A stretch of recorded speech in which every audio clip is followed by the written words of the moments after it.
Hi. I know what I'm going to say. Don't do it for the money. Don't do it for the money. Do it for the love. Don't do it for the money. Don't do it for the money. What are we doing here in this world? Why are we basing so much decision making and choice making on money? Honey, what the? It's just not. I don't think it's a good foundation to go on because money is not alive. Money is not alive. We are alive. Hang on a sec. I just had a thought drop in, but the energy of money is, okay, but this is leaning more towards abundance. So that's different. But I think we got it wrong. Don't do it for the money. And I was just talking about something previously, how we all have this path of purpose that we have a magnet in, and the purpose has a magnet, and they're set to each other. And if you listen and allow and follow that calling or that pull, and you take the inspired action when you have the thoughts drop in, and then you just know to your core, that's what I love, that's what I want to do.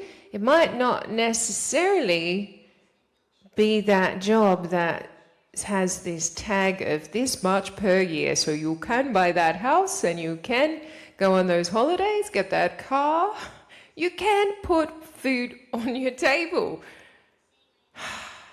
But yet, I feel as we connect with our purpose, that abundance, which is not just money, abundance can come in all forms. It can come in the form of people, places, and things. And yes, money, only because we have money as such a big thing.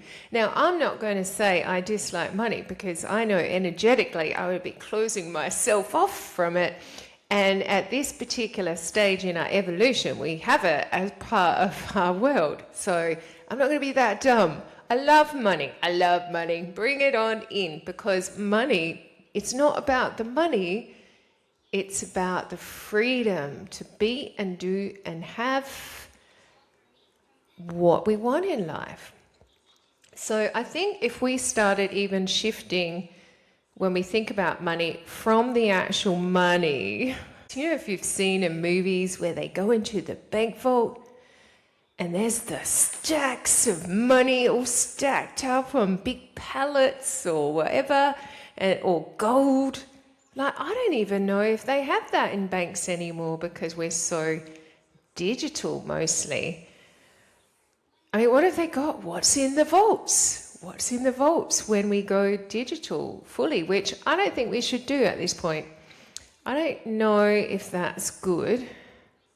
I definitely don't think the social credit system's good, because even though I know we're heading towards a reality with no money, so that would seem like potentially a good way to go, but I don't like where it is with the control, where it still has a few people in control. So in the social credit system, from what I'm gathering in China, now I've heard stories, I don't know if they're true, but where if people say stuff that, like, the powers that be, the government, don't like, they get their social credit just cut off. Now, I don't think that is a good idea. I think no matter what, we need to make sure everyone is okay, like everyone is provided for.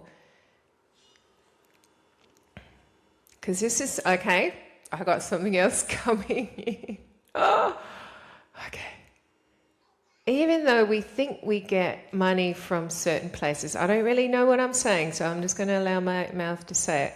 Even though we think we are getting money from certain sources, whether it be the government through credit systems or through employers, through our own businesses, through jobs, the money flow, and we need to kind of perhaps move away from the word money even. The flow of abundance essentially comes from the universal source energy, which individually is activated via our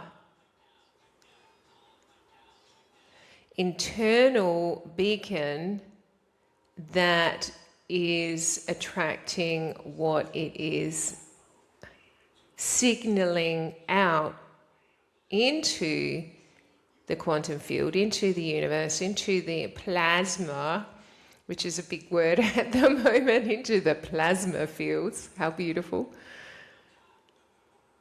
And so we attract what our signal, our core signal, is radiating on.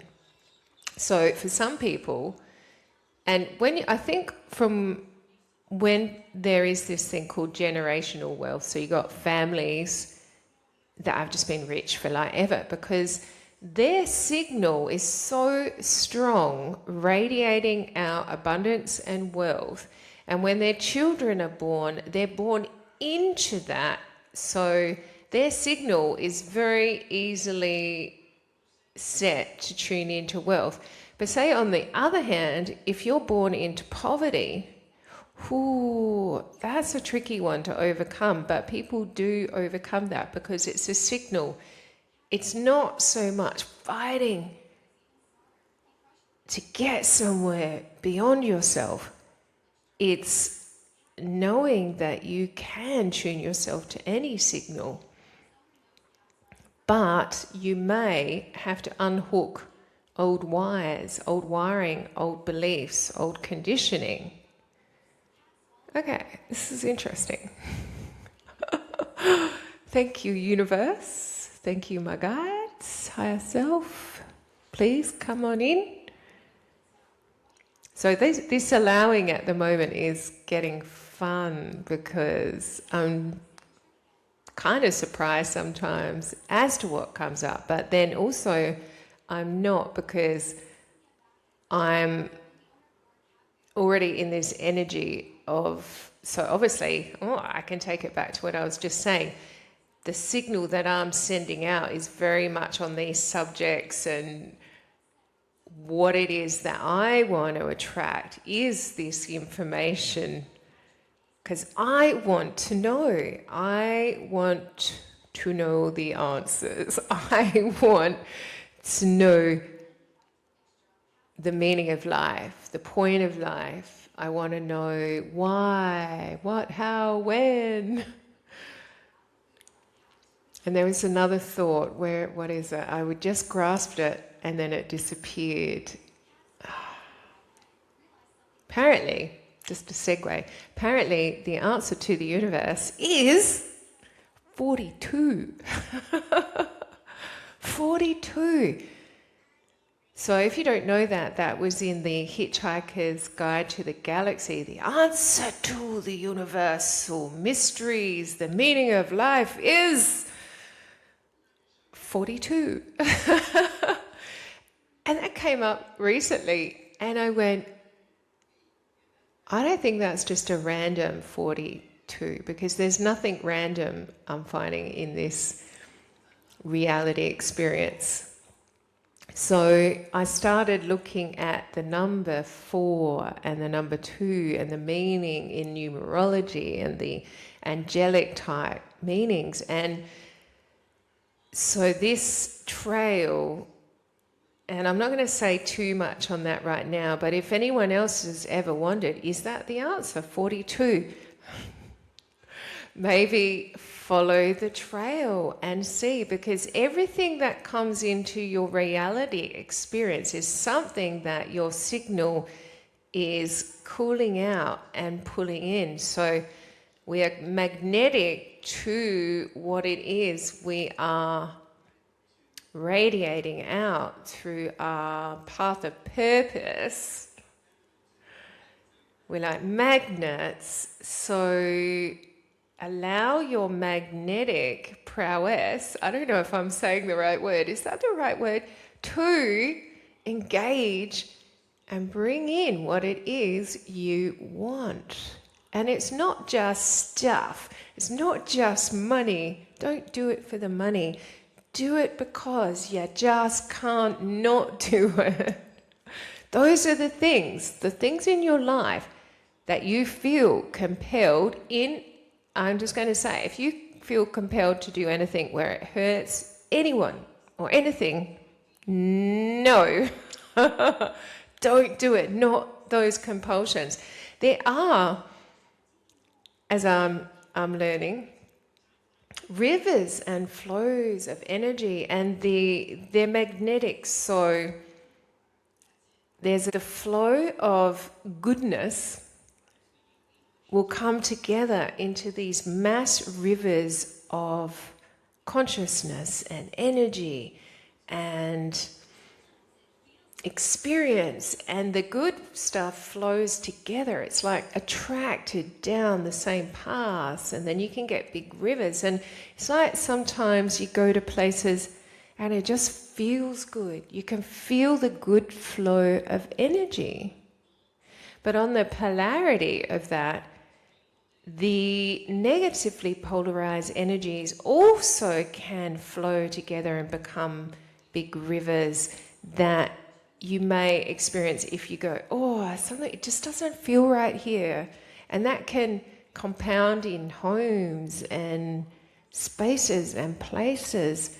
So if we are aware of that, so if you find yourself feeling in a flow of negativity, that it might not be you. And sometimes we take it on as, this is my share.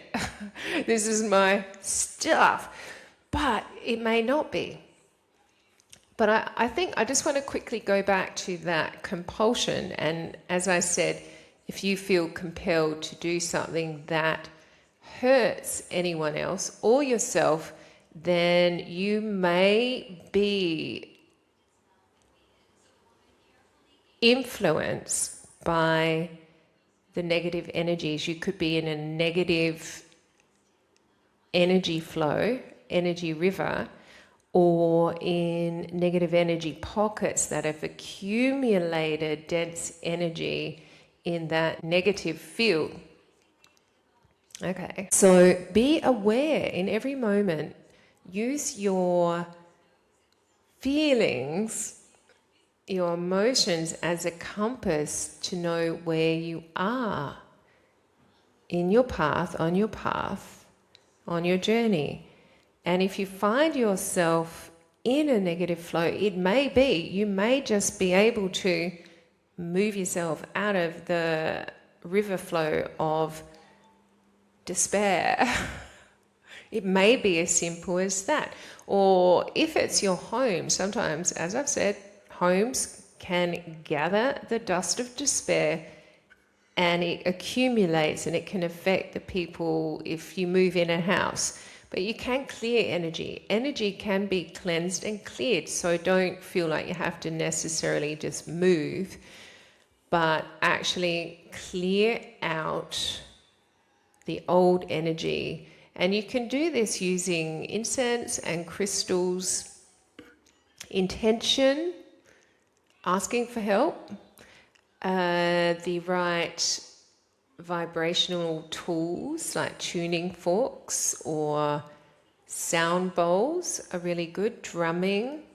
I think though the higher pitches would help clear the lower, denser, negatively polarized energies. So potentially, 1444 on the clock. Thank you, eyes, for checking that. Okay, so I'm going to actually make this one shorter than normal. I've been going like 20 minutes and then they've been creeping up, but I do want bite size because I do understand that we all have busy lives. We should stop that and slow down. But to have these as little bites of just talking. And I'm just talking, I've realized, a seed planter, a planter of seeds of thought, and a sower of seeds. And what else am I? I'm just working myself out as we go, coming to realizations. But that big one that I started with, don't do it for the money. But I'm not saying in your life, say if you're in a job that you don't like, perhaps don't just quit your job, but start really taking the time to think, what would you do in life if you didn't have to consider any limitations like money, place, other people, anything? You're just going, okay, what would make me really, really happy? Where would I feel content and fulfilled? And allow yourself to really pinpoint that and identify it and write it down and go, okay, I've just worked out what it is above all else that I would love. And don't bring money in. Don't just go, I want a certain amount of money. Focusing on just the money is just looking at the surface. Really, you want to delve into what would I do, who would I be, which is really important, not just in what I would do, if there was no limits and money was no option, nor circumstances. Where would my life be? What would it look like? And actually spend the time, instead of just scrolling through other people's wants and desires and expressions, and start imagining that. And then even have a book. I have all these books where I will write things down to make it clear, to clarify with myself. And that's been one of the most helpful tools I've ever actually utilized, even though there has been quite a lot. I've been learning a lot, especially the last, 6 years since that 2020 slap to the face.